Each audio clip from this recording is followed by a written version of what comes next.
I don't think any of us are thinking of celebrating at this point of time. We are all focused on doing the best we can to reach out to voters. And we do have a good message. We do have good policies. We've worked on our manifesto for a long time and it's got a lot of meat in there. But the challenge is really being able to communicate that to the people.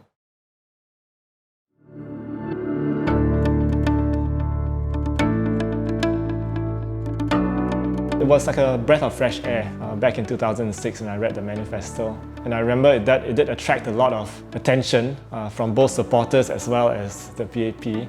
That was when they picked on a few points and said these are time bombs, they're going to destroy the country.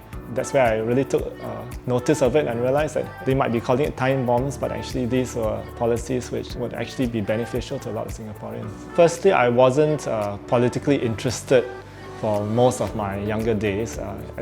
Definitely through my days in secondary school and in JC, it wasn't something that was on the top of my mind. But when I studied in university and I had a chance to go to the US to study, it wasn't so much the university education that made the difference, but it was the environment that I was in and possibly the friends that I was interacting with that sparked my interest in politics, or more specifically in public policy, and how public policy affects people's daily lives.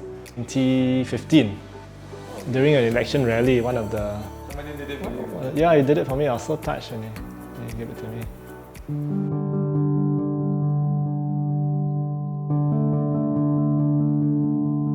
I see policies as a means to an end.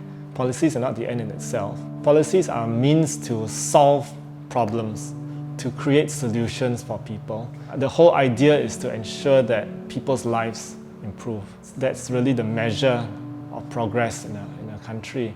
Every policy needs to be thought of in terms of who is this intended for, who's going to benefit from this policy, and is what you think is the intended benefit, is that actually going to benefit them? Or is it just going to benefit us as politicians because it looks good, as if we are grandstanding and making it seem like as if we are so important, but do the people on the ground actually benefit from this policy? I think that's something that every policy maker, every politician needs to be very cognizant about.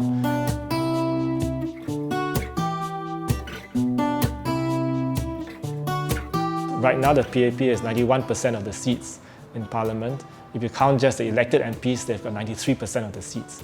And that's a huge majority. That essentially means that they can just steamroll policies through without any consultation with people at all. Even if you have a very small opposition that's over there in Parliament, they will not be able to have a tangible influence on policies simply because they don't have the numbers. And so the numbers matter. So if the whole system can collapse just because there's a change of political leadership, I think that's an indictment of the weakness in the institution. How can we ensure that different perspectives are heard? How can we ensure that there's not just one voice that is pushed out to everybody, but that we get the chance to hear from the ground the concerns of different people? And I think that's where it's important to have more balance in the Parliament. And I don't know where time is gonna take me. No, I'm just trying to take